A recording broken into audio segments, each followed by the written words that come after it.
Well, our subject this afternoon is cannabis, a subject which is of interest to large numbers of people, though it's rarely discussed, and in fact seems to have attained the status of somewhat of a taboo in polite society. My interest in it is intense and lifelong, I must say. I remember when I first encountered it, within a few minutes of my first exposure to it, I realized that I was going to be able to self-medicate myself to normalcy. I was, as an adolescent, what's called a nervous child, and sort of had a personal style that was very hard driving and, I'm told, fairly abrasive. And it really came with the force of a revelation that the mere smoking of a small amount of vegetable material could completely invert the structures of my personality and socialize me, as it were, into a reasonably functioning member of the community in which I found myself.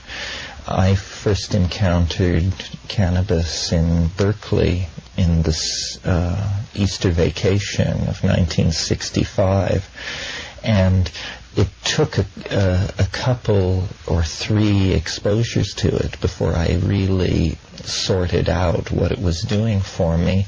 And I brought to it all the programming that my middle-class straight parents had given me concerning the subject, that this was the weed of death, that the road to hell was paved with this particular substance. But I also had been exposed to some of the literature of the Beat generation, the writings of Allen Ginsberg, Jack Kerouac, and some of those people. And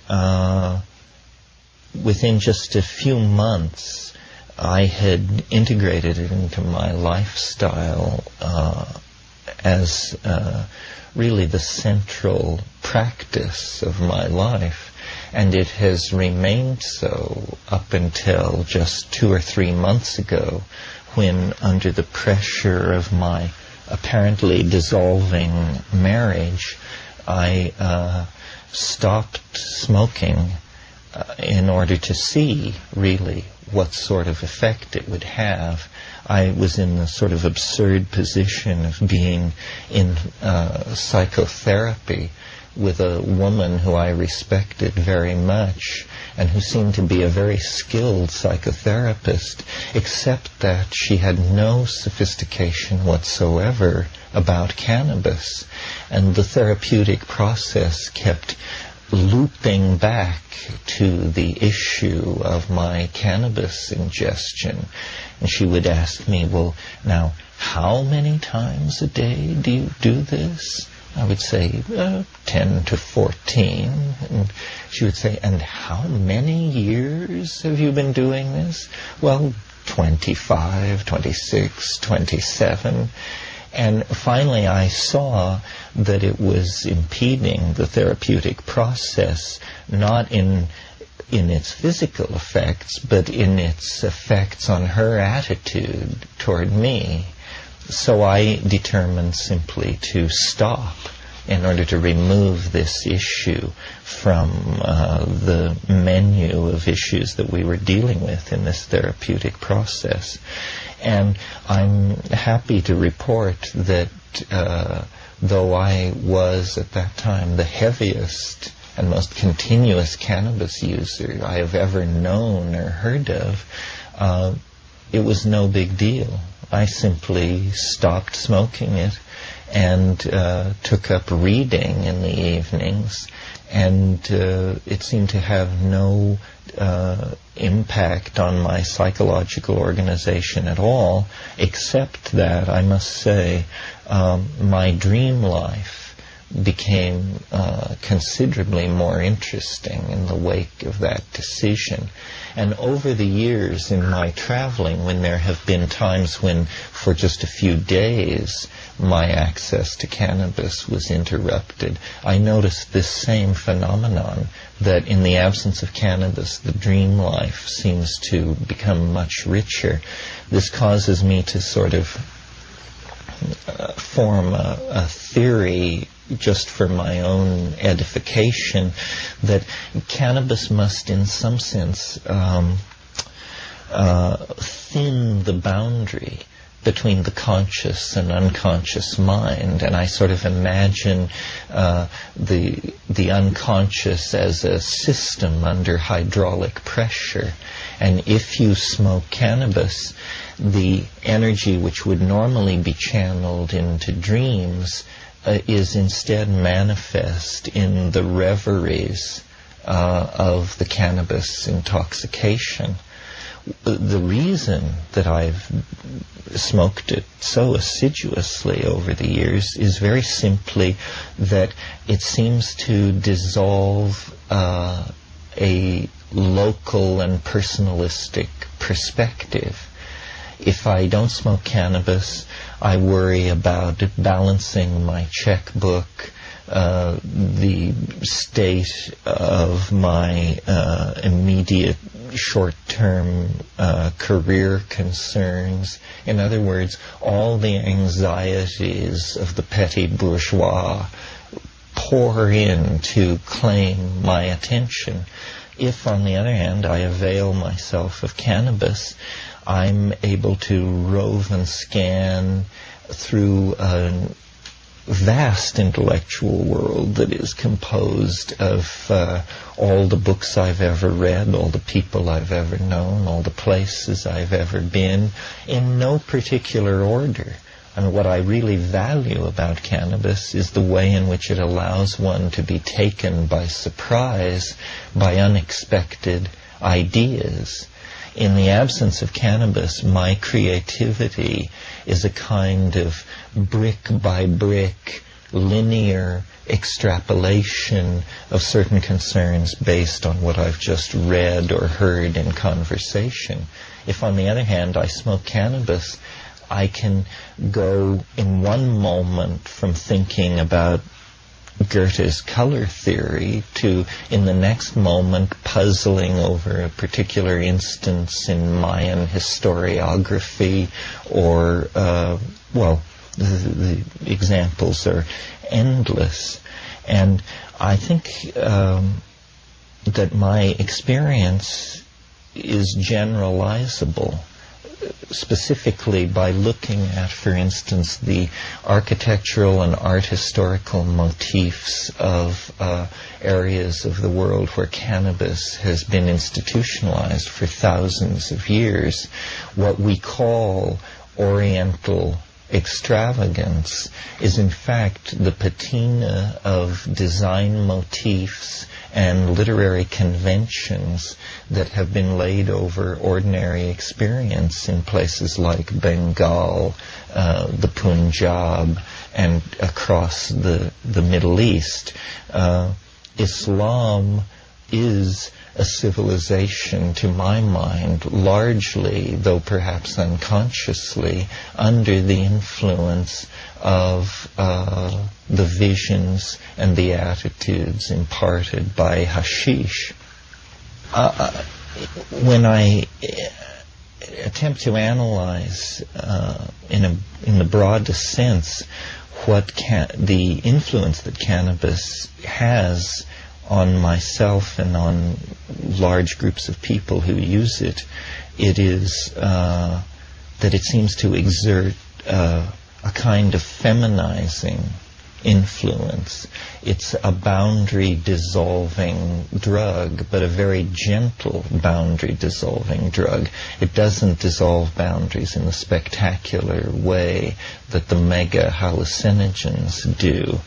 Of all the drugs that have been used by mankind over the centuries, I would venture to argue that cannabis is the most benign.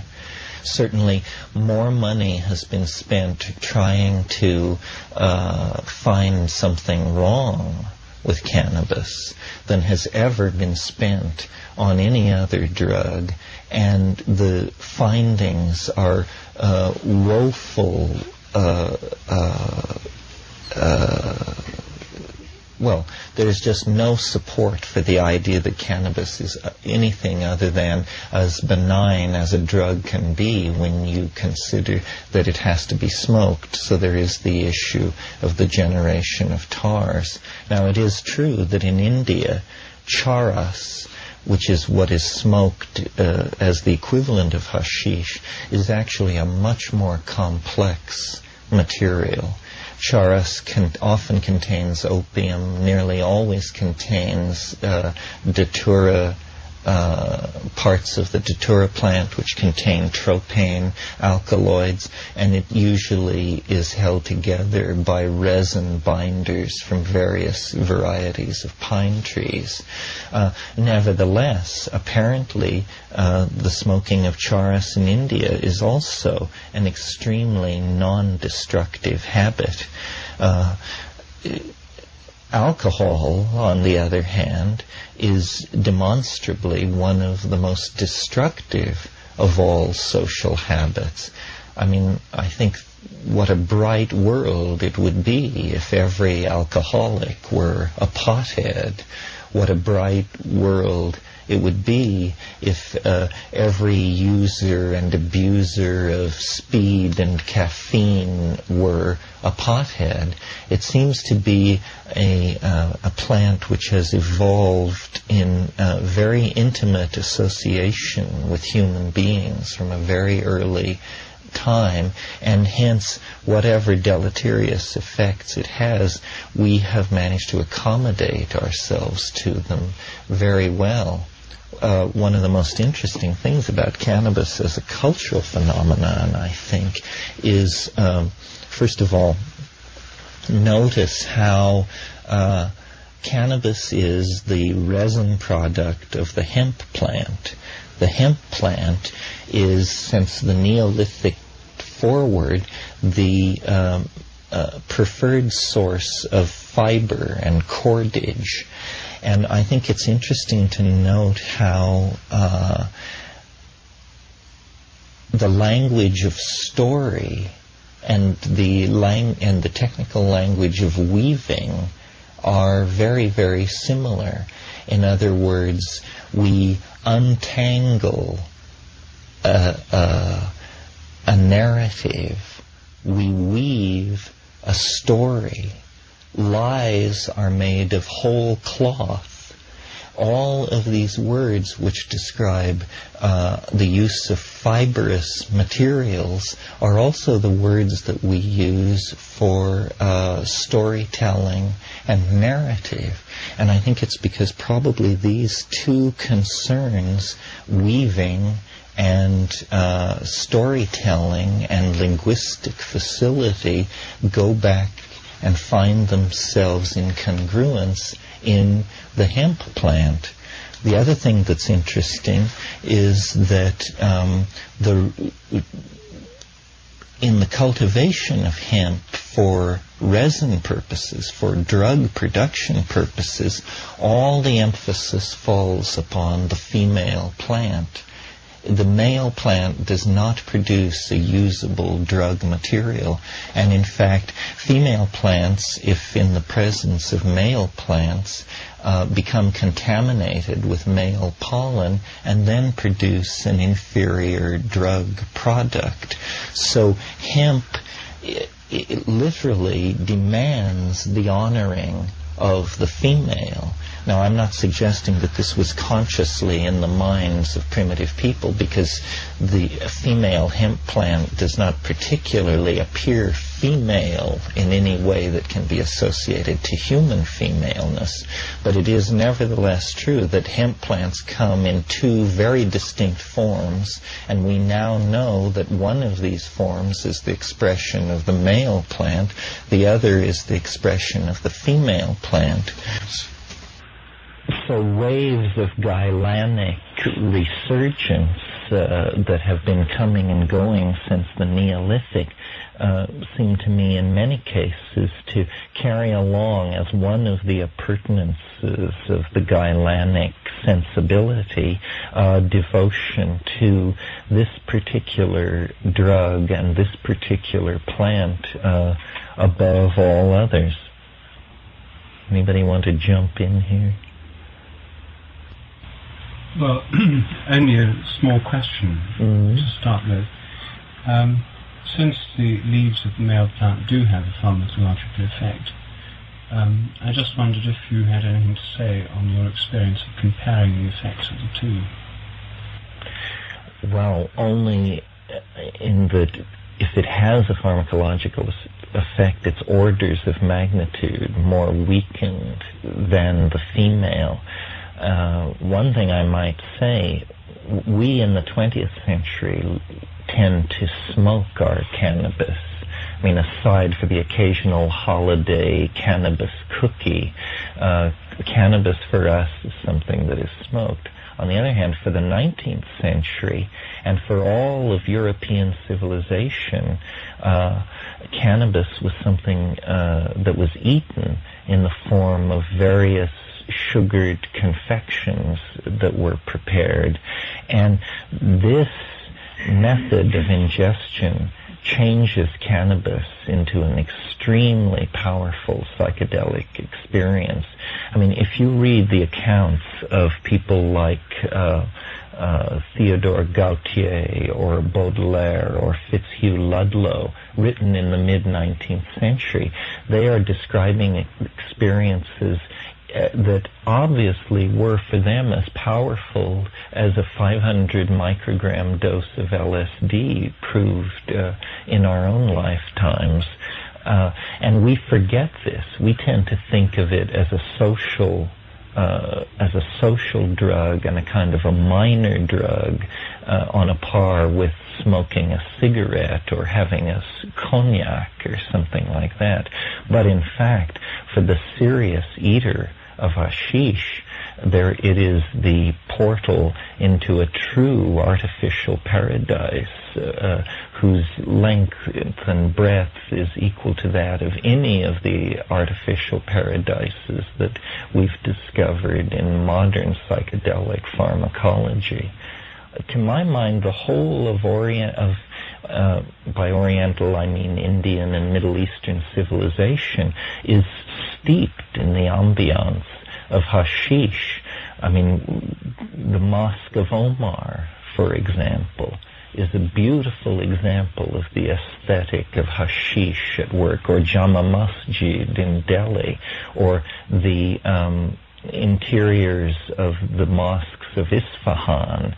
This ideal of sensual beauty, of the richness of abstract design and vaulting spaces and vast concourses of polished marble and travertine, these seem to be the motifs of hashish in the same way that the Gothic vision of black ocean waters sucking at haunted islands is a part of the repertoire of the opium vision that so entranced the Romantic poets.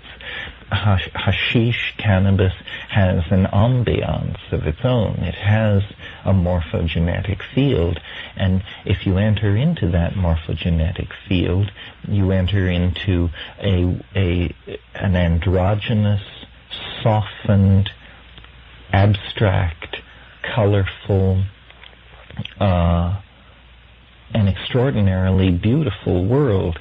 And in our own time, it seems to me the intense hatred and of hashish and the efforts to eradicate it that reach hysterical proportions in our own country have nothing to do with the pharmacological impact of the drug or any deleterious effect that it might be perceived to have, but rather it is sensed as the carrier of a different set of cultural values, which I would broadly describe as Gaian or Gailanic or feminizing or androgynous, and that this is what really brings the opprobrium of the dominator society upon it. It is profoundly disloyal to the values of modern industrialism, where, for instance, a drug like caffeine,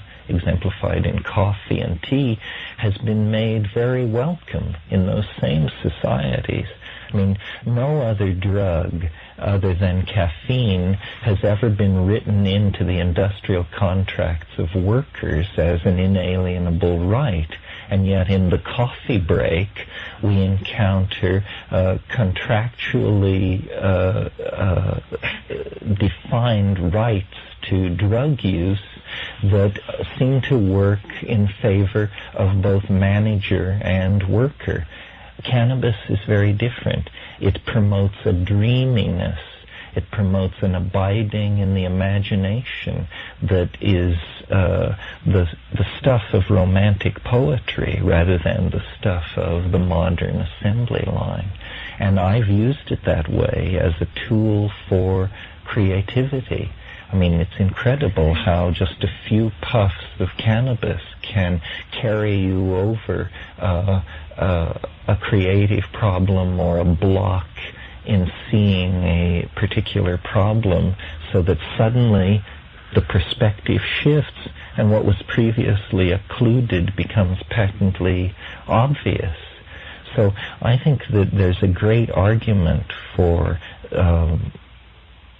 above and beyond the well-known and familiar arguments for legalizing this drug, that it would provide revenue for governments, that it would decriminalize a class of people who, if it weren't for their devotion to cannabis products, would be seen to be among the most law-abiding of all classes within society. These arguments are familiar and have been made very eloquently by other people.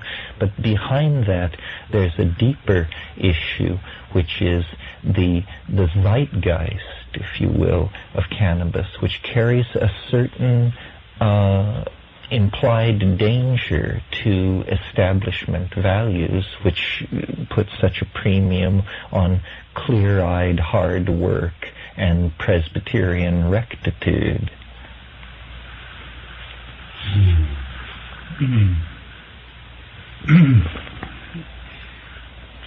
Well, I think it's interesting that in countries like Egypt and India, where cannabis has been used for millennia and accepted as part of society, that now, both under the influence of the United States foreign policy and of industrialism, there's now attempts to suppress or stamp it out. Countries like Malaya, where it's been accepted as part of Kampong life for many, many generations, now there are strict laws, draconian attempts to stop people smoking it. And death penalty. Even death penalties. So it's true that there's a shift in valuation taking place, imposed by the West, going together with industrialism, which is happening, and it's clear that this is something to do with this change in consciousness. It's also clear that in the 19th century there was a very different attitude on behalf of Western powers, and cannabis was not illegal in Western countries, and indeed in India. The British government in India operated a cannabis monopoly. The cannabis trade was the monopoly of the government, and this continued in parts of India, like Uttar Pradesh and in Pakistan, until quite recently. Maybe it still goes on. But when I was last in Lahore, in the bazaar there's a little shop, which says over the door, Government Opium Shop, and this shop deals in cannabis and opium and is still, or was still, part of the government monopoly. So different attitudes have prevailed at different times, but it's clear that the modern industrial consciousness is alien to cannabis, and I suppose it's clear that the growth of what you'd call Gaian consciousness from the 1960s onwards is closely linked to it. Most people I know who smoke it have started in the 1960s or subsequently. I know very few who were familiar with its use before then. There must always have been some, but it was presumably the explosion of consciousness in the 1960s was closely associated with the explosion of cannabis and other psychedelic substances. Well, given all these facts, and given the strong case you make for its benevolent effects, what I'm interested in is why Ralph, who was also present on the scene in the 1960s, is no enemy of the effect of psychedelics, has spent so many years as a total abstainer. Well, I'm afraid I'm going to have to disappoint you because I have an extremely positive attitude toward cannabis.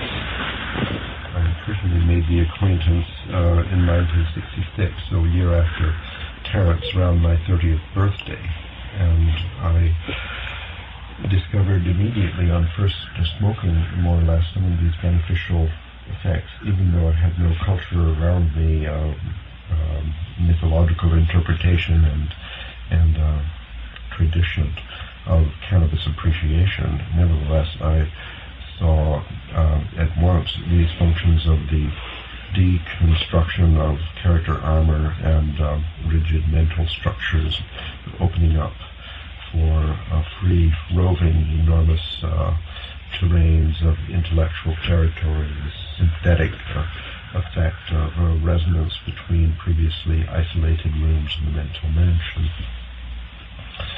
And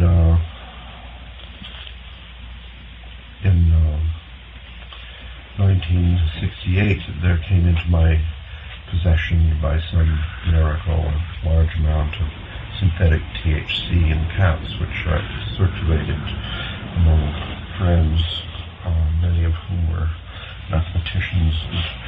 This oral ingestion does produce, I guess, what a smoker of cannabis would call an overdose, basically, and a very, well, benign psychedelic experience.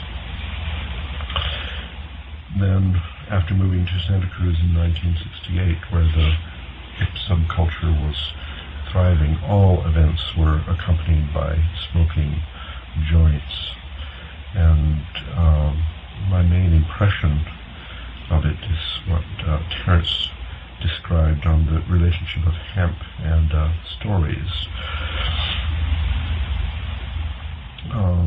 I've learned this word diaphanous from you, Terence, thinking of triaphanous, the triaphanous web that we weave in our meetings. This kind of strong coupling, enhanced resonance was, in my experience, characteristic of the cannabis experience. So we started with the chant Om Namo Shivaya, and in India, the smoking of charas is a most commonly it's a form of puja for Shiva. Daniel Lu has emphasized the history of the Shaivite religion as preceding the arrival of the Indo-Europeans, the Aryans, into India. It's associated with the Dravidians now living in the south of India. And he identifies also this Shaivite religion, prehistoric religion, with Orphism. In Greek, Shiva, Orpheus, this is the same. So the association of cannabis and Gyrony, I think, is a very reasonable conjecture on prehistory, that cannabis was an important crop in Crete, was an important ingredient in the Dionysian revels before alcohol took over. It was the maybe the secret and most important ingredient in the maintenance of the dynamic partnership societies of the prehistoric past. Therefore, the fact that its arrival into mass use, breaking into mass use through college campuses in the 1960s, did give birth to the hip subculture, gave rebirth to the Gailanic resurgence wave, yet another Gailanic resurgence wave in the 60s. So this is a pretty powerful benefit for the argument in favor of the free availability of cannabis in a society. It has beneficial effects, which are not only a little bit beneficial, as, for example, creativity, enhanced health, or something like that. It aids the diaphanous web, the communication, the empathy, the appreciation for another view, the possibility of resonance between one's ideas and other ideas, opening up creativity on the scale of cultural evolution in personal relationship, the way in which sexual experience is enhanced, for example, the aphrodisiac effect of cannabis in the right dose. Just one example of its overall synthetic role. It is medicine for cultural evolution, and that's my experience. But if you want to know why I stopped, I think, during the time that I did make friends with cannabis, I was also doing LSD a lot, and then mushrooms a lot, and other psychedelics and so on. So it was like sort of a package deal. I found it convenient finally to experience with the other side, an alternate behavior in which there would be a focusing on a tiny point of consciousness to a kind of focus and concentration maintained over a long period of time, which brought its own benefit, another kind of benefit. So after synthesizing and deconstructing armor and obtaining new views over vaster territories in some ways, you want to produce a product, like proving a mathematical theorem, which sometimes takes 7 years of concentration on a single point in consciousness. This kind of activity for me seemed to be enhanced by abstinence from everything, from newspapers, from other people's stories, from dinner party talk and so on, and from large parts of my own consciousness, just focusing on a point. I found experimenting with every different variation of behavior, and in order to accomplish my goals, say around 1980, when I quit all psychedelics for a while,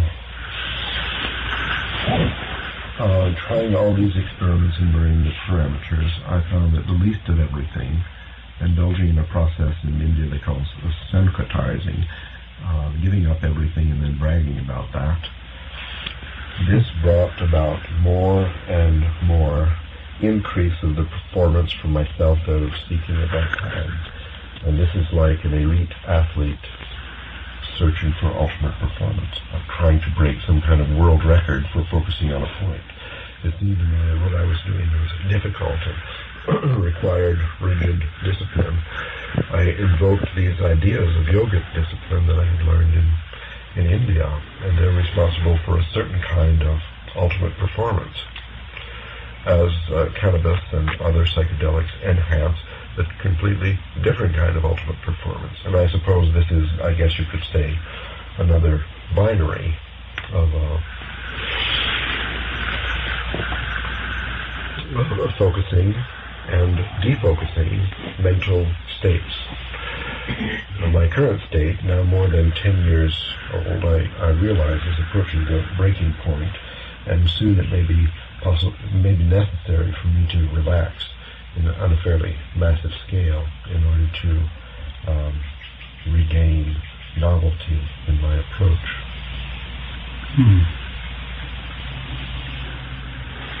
How does it work for you, Rupert, in the process of relating to the problem of creativity? Well,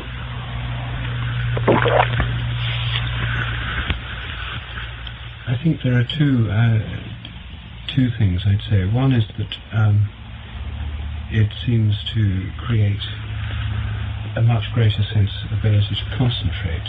So contrary to your experience that concentration is easier without it, I found that one of the effects is a greatly enhanced ability to concentrate, whether it's listening to music, to concentrate on the music and not be distracted by other things, or whether it's reading something and thinking about the ideas and following a chain of thought, to try to concentrate on that, or a line of exploration in conversation, or in writing, to concentrate on the flow of thought and onto the expression of the words and the way in which the language can express the idea, the tremendous concentration that's required in writing something, at least which I find is necessary for writing books,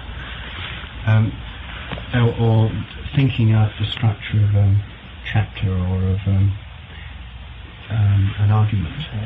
I find that it's a great aid to concentration, partly because, as Terence says, it makes it possible to enter a state where these become things of importance, and the everyday concerns about checkbooks, banks, mailing a letter, this kind of thing, become of secondary importance. So it may be partly by removing the niggling preoccupations of mundane existence that it becomes easier to concentrate. The second effect I found, which I have a great deal to thank the cannabis plant for, is that in relation to places, the spirit of places, the spirit of trees, the spirits of plants, and the spirits of sacred places too, temples, cathedrals and so on, that it gives an enormous enhancement of the sense of connection and relationship, which is otherwise normally filtered out by this chattering internal dialogue of a banal kind, which goes on much of the time. So that, I suppose, would fit with what Terence says about the dissolution of boundaries. So there's a much greater sense of connectedness. But there are two other things that come in train with this. One, as Terence noted, a suppression of dreams. Whenever I'm not a constant smoker, of the kind that you were, Terence, more sort of occasional. But in periods when I don't smoke at all, then I notice a much greater intensity of dreams. I remember more dreams. They seem much more vivid. Periods when I'm smoking, I don't remember dreams at all, usually. So there is this curious suppression of dreams, and I don't really know what to make of that. There's also an effect which I think is a negative effect of cannabis, and which is one of the reasons why governments and industrial civilizations try to suppress it, which is that because it produces a kind of physical relaxation, which allows the mind to expand and journey and the psyche to connect and so on. This, I think, the other side of that coin is that there's a kind of toning down and tuning down of the whole springs of action of the body. So one's perfectly content to sit around, doing not very much. It doesn't produce a tremendous urge to go and empty the dustbin or do chores around the house and that kind of thing. And indeed it's this kind of activity which is easily identified by external observers as physical laziness, which is the reason for its bad reputation in countries where it's habitually used. And in Kashmir, for example, I was staying in Srinagar at one stage. I had an agricultural project in Srinagar, and I was staying with a friend who was studying Kashmiri Shaivism. So I had my job, and then I was staying with this fellow, and we were talking about this. And he said, well, have you ever been to one of these shrines where, Sufi shrines, dargahs, where cannabis smoking was tolerated as part of the standard pattern of society, but where you see why there is a negative image of this, hashish smoking in such societies, which you also get in Egypt and so on. I mean, some of the middle-class image of cannabis smoking in India and in Malaya and elsewhere is a bit like the middle-class image of winos and methylated spirit drinkers and so on in the West. We went to the shrine, which was the shrine of a Sufi saint, and attached to it was a smoking room, and this room was full of people smoking hashish, sitting around the walls, and there was a place there where you could buy it. So we sat down and had a puff, and it was a dreadful revelation to me when the man sitting next to me spoke to me in Urdu, and he'd got bleary eyes, he'd got several days' growth of stubble, he was in ragged, smelly clothes. He pulled out a picture of himself, a kind of identity card thing, of himself smart in a uniform, said, "I used to be a bus driver until I started smoking. Now look at me, that's what it's done to me," he said as he took another puff. "I've lost my family, I've lost everything." And so there was a kind of the negative, the shadow side of it, which I saw then more clearly than ever before or since, which certainly fitted with what rather prim middle-class people in Malaya and India and in other Oriental countries had told me about its habitual usages, which made it clear how it could accumulate this negative image, how it could cause alarm in people who don't want the habit to spread in modern, efficient industrial societies. And this is certainly associated in my own experience with the fact that the mental expansion is bought at the price of a certain physical lethargy. So I wonder if that's been your experience. Actually, it hasn't. I'm interested in the question. It has to be said that cannabis is chemically complicated.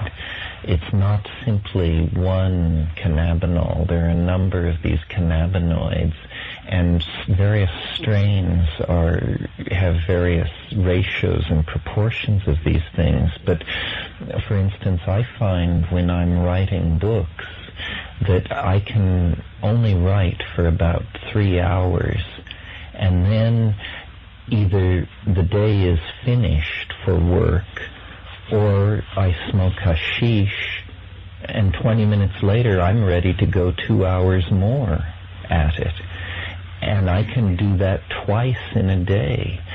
If I judiciously control my intake of cannabis, it gives me a second wind and a third wind to go forward with creative activity. Now, if you just sit down and smoke into stupor, you're not going to be able to do this. But if you just stop this now tiresome and boring activity and have a couple of puffs, and then you sit and you have a few interesting thoughts, and you feel completely revitalized and able to go back to it. And I've noticed this not only with creative work, but with physical work. For instance, if I'm stacking wood, I'll stack half a cord of wood, and then I'll either think, well, I'll finish stacking it tomorrow, and then I'll go in and smoke some cannabis. And a half hour later I'll say, well, why wait till tomorrow? I'll just go and finish it right now. I think you all know Paul Bowles' book, or the statement that a puff of keef makes a man strong as 20 camels in the courtyard. There's something to this. It's not simple. It can turn you into a stupor, sort of lazy, loutish person. On the other hand, it can allow you to do very hard work for very long periods of time. So you sort of have to manage it. And I think a lot of people don't learn to manage it. One of the things that's always put against marijuana is that it destroys short-term, or it destroys your memory. Well, I dare say I have a prodigious memory, and I'm the heaviest smoker I've ever known, and my memory for dates, names of painters, writers, literary and scientific minutiae, odd vocabularies in specialized areas is very great. And I don't credit cannabis with that, but I certainly can't believe that it has damaged my ability to do this. Now, it is true that sometimes in a conversation you will lose your thread, but on the other hand, it gives you an equal power to brilliantly fake the situation and to pick up the thread and re-stitch together the narrative. The other point I might make that we haven't mentioned yet, or 2 points actually, is that I think it gives an extraordinary verbal facility. And this is actually what won me to it in the first place. My reputation as a public speaker is based on my supposedly dazzling oratorical abilities, but I come out of a peer group, a karass in Berkeley, where everyone was able to do what I do. Everyone seemed to be able to hold forth for hours on the most arcane subjects. And in fact, when I got into cannabis, the style of doing it that I enjoyed most was I ran a kind of cannabis salon, as it were. And people came and they smoked and they talked and talked and talked. And this is all we did, was talk. And no recordings exist of that era, but I believe that the conversation was brilliant, wide-ranging, prescient, to the point, and extraordinarily creative and capable of astonishing. And I give complete credit to cannabis for that. I remember the second time that I smoked cannabis, I was a great fan of Herman Melville at that time, and my friend and I smoked some cannabis and then called on some young women at a dormitory that we were courting at that time, and we went into the visitors' room of the dormitory, and I was able to hold forth for an hour in a pseudo-Melvillian style. I created on the spot, without hesitation, a short story in the style of Herman Melville that was dazzling, apparently, to my hearers.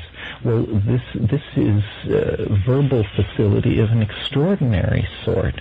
The other area where I think it has an important role to play that we haven't talked about is in sexual performance and sexual stamina.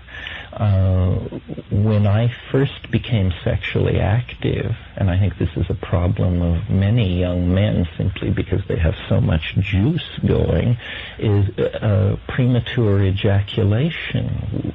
All my sexual encounters were haunted by that possibility simply because I was just so hyped up over the idea of having intercourse with someone.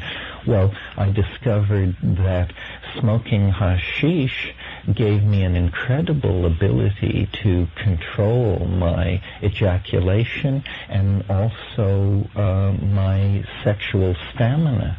So these were invaluable social skills. It gave me verbal facility, sexual stamina, control over my ejaculation, beautiful visions, a prodigious memory. It did everything but suppress appetite, which it certainly did not do. The munchies, regardless of what pharmacologists tell us about how this is an illusion, the munchies seem to be a very real part of cannabis use, meaning that 40 minutes or an hour after smoking cannabis, one does find oneself rummaging through the cupboard looking for chocolate chip cookies. But this is hardly grounds for hanging, which is the current legal response in Malaysia. My impression, Terence, is that your experience is not typical And most of the things you described, I would say, are typical of my experience personally. And mine. But in Santa Cruz, I remember after the 60s came and went, there was, this is a community that was very involved in the marijuana trade in the 70s, let's say.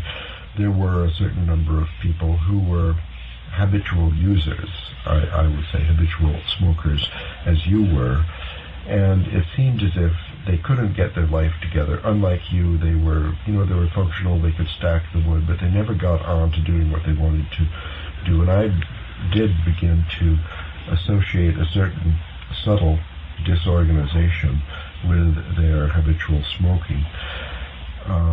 This is a different, a slightly more mild form of this negative effect that Rupert described in India, where people are truly addicted and in a subhuman state.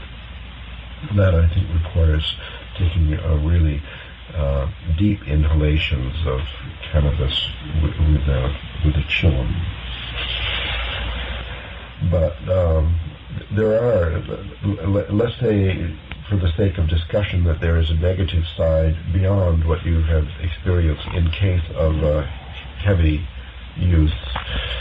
And even so, it's, I think, very modest compared to the negative side of heavy use of alcohol, and is very insignificant in comparison with the very positive effects of cannabis use in a society, which in the case of alcohol, I don't know of any.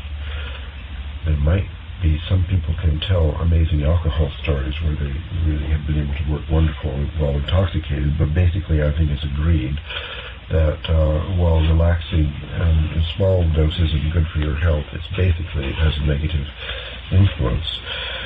It brings up the question then, I know you both thought about this, how is it that cannabis, in spite of these beneficial effects, its benignness and so on, is so strongly regulated and forbidden all over the planet now? One idea I know from previous, that since cannabis is the orphic drug, it's associated with the goddess, and then in the patriarchal takeover, of course, it was one of the things that was knocked from the pedestal along with chaos and the goddess. But even now, in this modern society where we have no recourse to these old myths and people are not really afraid of the goddess re-emerging, there's this incredibly expensive drug war going on. People are not speaking of cannabis now, I think, because the atmosphere for it is much more hostile today than even 10 years ago. 10 years ago, I used to speak about my experience with psychedelics in class. Now I wouldn't. It's better not to. Not because the police are going to come and carry me away, but the immediate reaction of these people I'm trying to communicate with is going to be very, very negative. More negative than if I was alcoholic and been put in jail for driving while intoxicated. So some kind of paranoia about whatever cannabis represents to people, its significance in the mythological, this paranoia is on the increase in this decade, and I wonder why you think that is. Well, first may I say that I think this paranoia is somewhat polarized in that there is a rising paranoia in the United States, which has partly been exported to countries like Malaysia. The paranoia about cannabis in Europe is definitely on the decline. Cannabis has been effectively decriminalized in Holland, in Switzerland, in Italy, even in Britain, even in the Thatcher regime. There was an article recently in the newspapers saying that something like 90% of the people the police catch with small amounts of cannabis are now let off with a caution, not even fined. In Italy, the possession of small quantities of cannabis is not a criminal offence, and even somewhat slightly larger ones is treated on the par with parking offences. You get a ticket or something, minor fines. And the movement, even in Britain, which is probably the most closest to America in its in general attitudes in Europe, there's been a progressive attitude on the part of the police and even increasing numbers of legislators and judges towards decriminalising the use of cannabis. De facto, in small quantities, this has actually happened. So rather than zero tolerance being the rule, there's in fact been an increasing tolerance in most European societies to the use of cannabis over the last decade. And full-scale legalization may not yet have come, but this has happened de facto in various parts of Europe. There are streets of Zurich, for example, where you can sit in the street at cafes and smoke openly. There are certain streets where it's tolerated, unwritten agreements. There are parts of Amsterdam where it's sold over the counter in cafes, even advertised different brands of it. There are cards up with prices on public display. There has been a countervailing move in Europe, and so it's not as if this hysteria is gripped everywhere equally. Then we'll be seeing increase of novelty and cultural evolution in Europe outstripping developments in the United States, according to our well, to some, benefits. It may in fact be happening. I mean, I certainly feel much more at the center of novelty when I'm in Germany, where, by the way, people smoke cannabis in restaurants and quite openly. The United States seems to be on a kind of fundamentalist religious bender that and its attitude toward women's reproductive rights and drugs and all these things that is making us a kind of pariah in the first world. I mean, we represent values which are incomprehensible to educated Europeans. One thing that occurs to me that I'm sure Rupert would have enthusiasm for because it involves his grassroots science thing, this question of, does it make you lazy, does it give you energy, does it destroy your memory, does it enhance your memory? Because I've smoked so many years, so many different kinds of dope, of cannabis, I've come to hold pretty strong opinions about its various forms. And I think that, number one, charas is a debilitating drug. It has opium in it, it has datura in it, and it has various additives and binders that are not good. Marijuana, which is how most Americans smoke their cannabis, involves the incineration of too much inert vegetable material, so that you are getting pesticide residues, carbon monoxide, tars. All of these things are complicating the question of what does cannabis do. To my mind, the true test of whether or not cannabis is what the pharmacological effects of cannabis are, we should almost restrict our discussion to high-grade Lebanese hashish, which is truly nothing but the compressed resin of the female cannabis plant. And that's the classical hashish of the Arab, and that's what I prefer and feel almost to be a different drug from both Mexican marijuana and Pakistani or Indian hashish. Those things do carry detrimental qualities that are not present in the pure, for instance, Three Lion or so-called red Lebanese hashish. That's the hashish that we want. That's the cannabis product that I would feel is the one that everyone should smoke before they judge or form a strong opinion about what cannabis can do. In spite of the increasingly repressive atmosphere in the United States, I imagine that marijuana smoking is still on the increase. I mean, it's very widely used, at least secretly. They claim not, but there's a decrease. Slight. Tonnage? Yeah, they claim so. still it's widespread, sufficiently widespread that a certain amount of grassroots scientific experimentation could be going on if there was a way to share the results of the experiments. Yes, this is something that grassroots, no pun intended, grassroots science could tell us, is the relative benignity of various forms of hashish or of cannabis.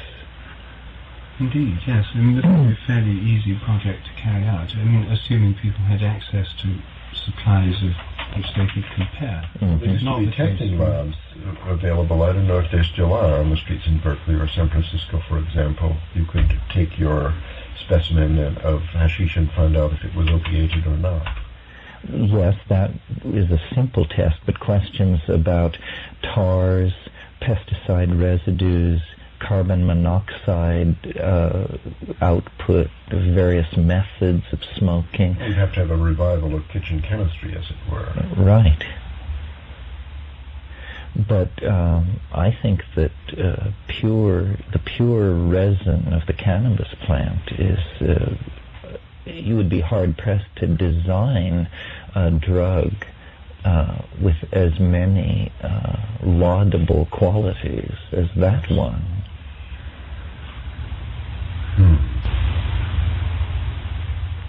So then perhaps we should consider what would happen if the trend that's happening in Europe anyway continues, if cannabis is actually legalized, which is, as I say, it's already de facto legalized in parts of Germany, Switzerland, Italy, even to an extent in Britain.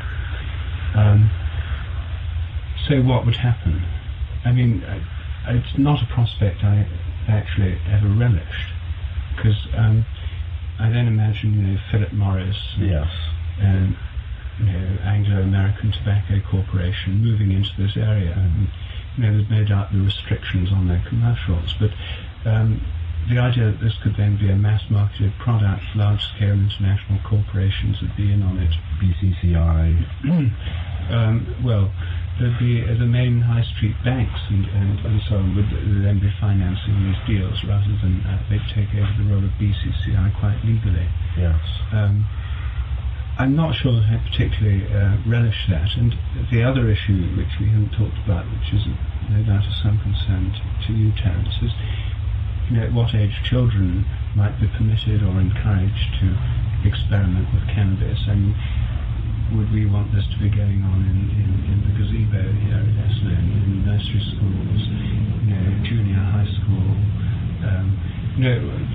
If it's legalized and much more readily available, the same questions would arise as arise already, but more so because it would be more available.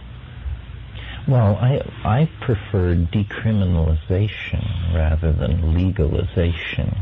I don't think we need to simply say that any entrepreneur can invest in land, plant cannabis, patent a brand name, and begin to sell it on the open market.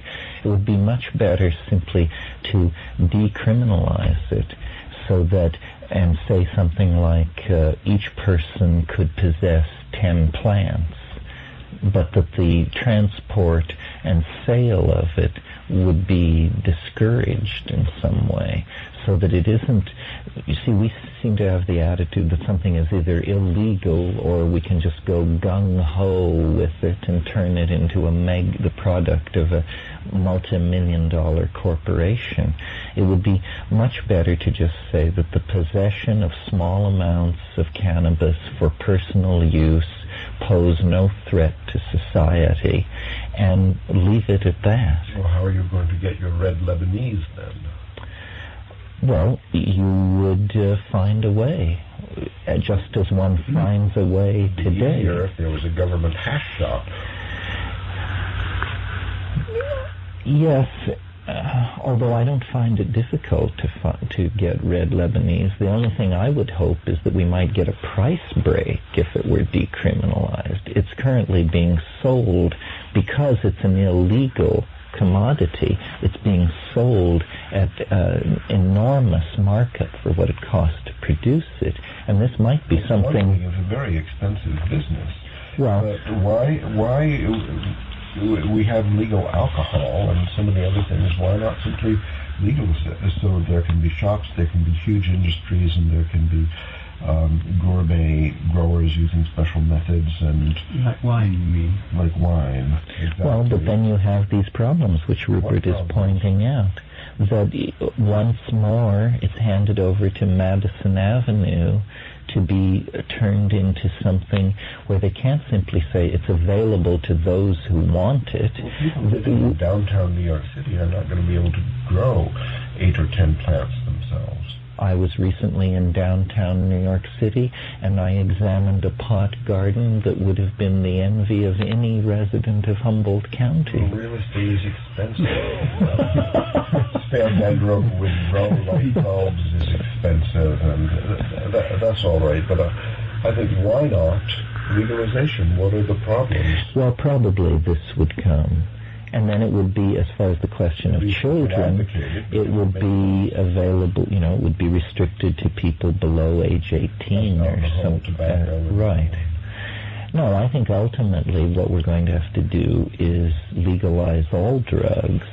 Now, a hidden aspect of this is that governments make enormous profits out of the fact that these drugs are illegal. A harmless drug like cannabis, the interdiction, eradication, and the mafias which move it are all spun into government policy. I mean, governments have always been, and continue to this day to be, the major purveyors of drugs worldwide.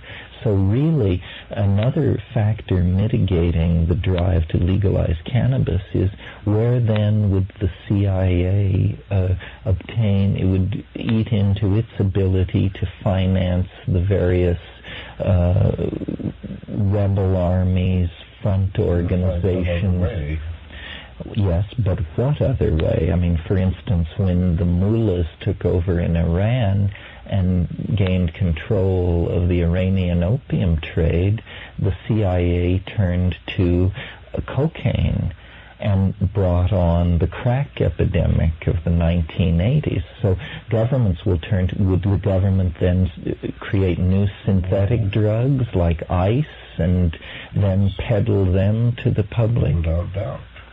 Well, this is just something to realize, that governments, you see, wrap themselves in a mantle of righteousness and tell us just say no. But in fact, governments are making millions off the illicit, billions off the illicit drug trade. The entire Mujahideen resistance to the Soviet occupation of Afghanistan was financed with the connivance of the CIA. Hashish was being unloaded on the docks of San Francisco in broad daylight by the metric ton at the height of the Afghan war.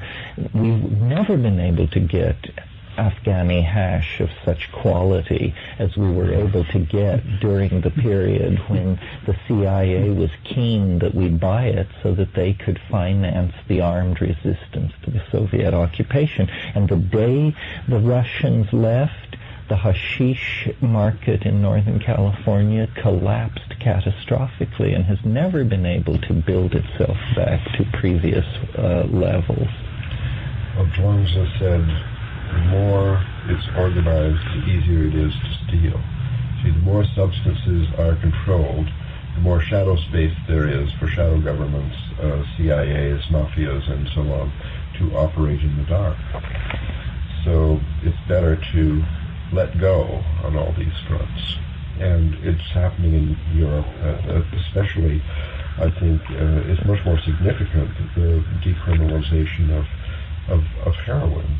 There in these same parks in Switzerland, you see people sharing needles and so on. I think that's a very courageous experiment, and we'll get to see the results, and eventually perhaps it will spread to the United States.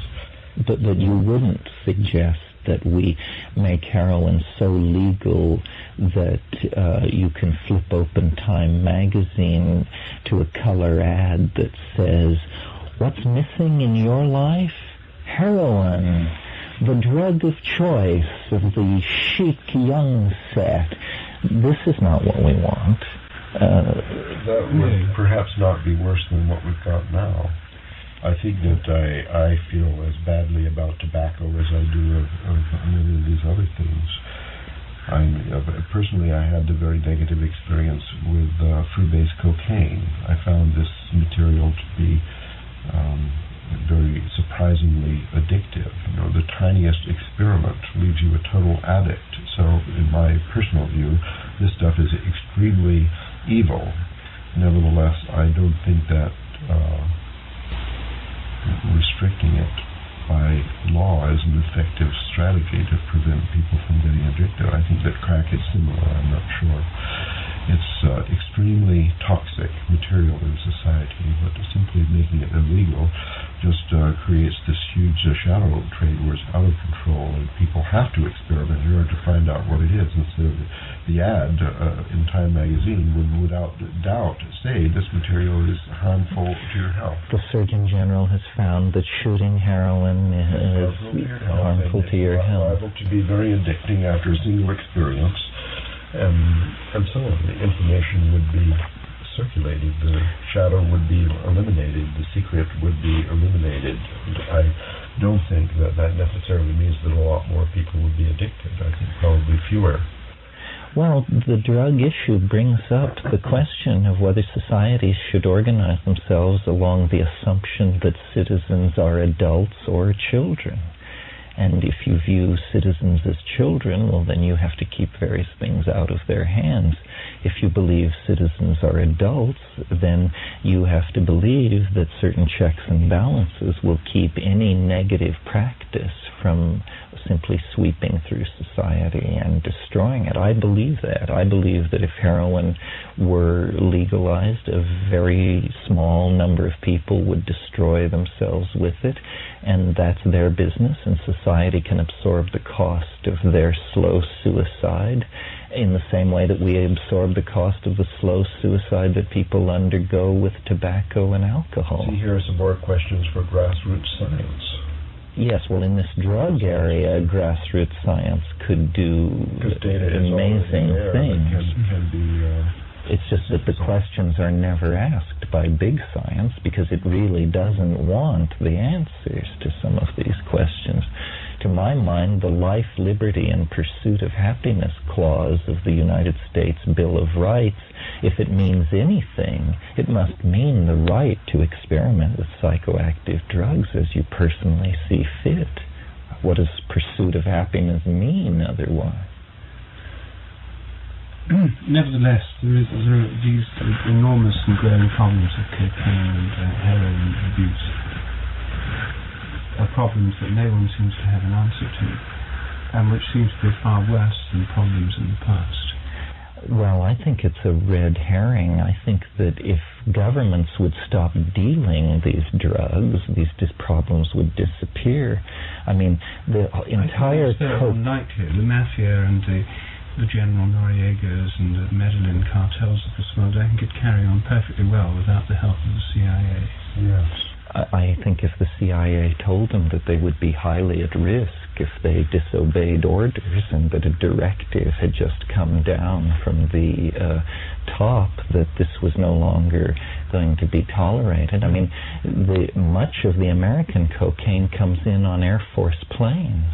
If you simply deny them the use of the American Air Force, it would pose a major problem to them in moving their... It's not a suitable one. They've got other methods, boats, trucks across the Mexican border, all sorts of things. Well, you're not going to wipe it out, but you don't have to grease the slides for it. This is what the CIA is doing. But I think the experiments going on now with the decriminalization of heroin, which is similar to crack cocaine, I think, in its addictive power, they are very encouraging that method other than legal restriction could be successful in dealing with the crack problem.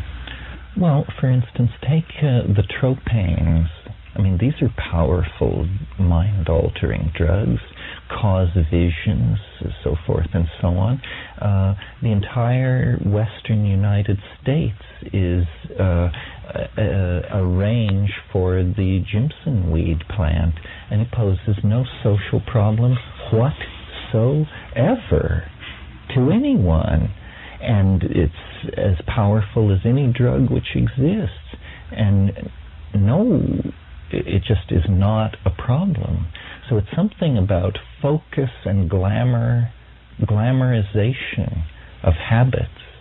There are a number of examples like this, opium poppies, for example.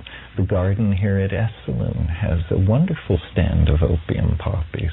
This is not doing anybody any harm, and I don't see people availing themselves of the raw opium which is being shed copiously just 3 steps off the path as you walk to the dining room. It's actually the legal restraint that raises the price that creates this economic attraction for the illegal substances. So the legal restraints actually create the opposite effect than they're designed for.